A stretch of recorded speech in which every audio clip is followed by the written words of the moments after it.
Сергей Дуркин – начинающий индивидуальный предприниматель. Свою пилораму открыл только в этом году. До этого 5 лет работал по вахтам, но как сменили график и стал на целые месяцы уезжать из дома, встал на пособие по безработице. А этой зимой в местной газете прочитал о поддержке малоимущих в виде социального контракта. Собрал нужные документы, и помощь пришла. 250 тысяч рублей на свое дело. Сам провел электричество, собрал рельсы и станок. Получилась пилорама. В семье довольна и жена, и дети. Папина работа теперь у самого дома. И заказы идут без всякой рекламы. Сарафанное радио донесло молву о мини-предприятии даже до Заречья. 250 тысяч – это, можно сказать, очень маленький деньги. Я пилораму купил, а техники нету. Надо покупать технику. Технику еще покупать. К зиме сейчас, не знаю, надо трактор. Обязательно. Без трактора.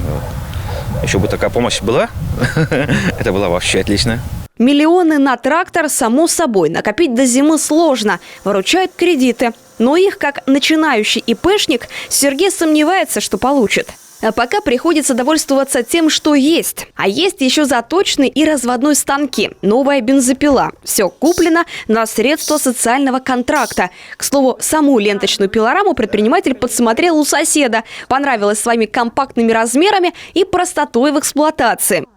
Здесь, что удобно, на этой пилораме спуск, подъем. Это электрическое. Вот это очень удобно. Подрегулировать. Есть уже по линейке. Миллиметры вот эти. Есть ручная. Вот.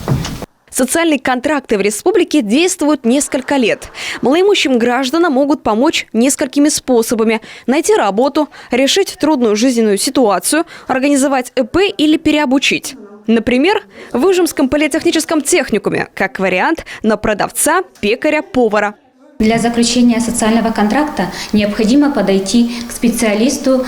При каждом сельском поселении есть специалист, и надо подойти к этому специалисту консультативного отделения для собеседования. И, соответственно, можно там написать заявление и предоставить соответствующие документы.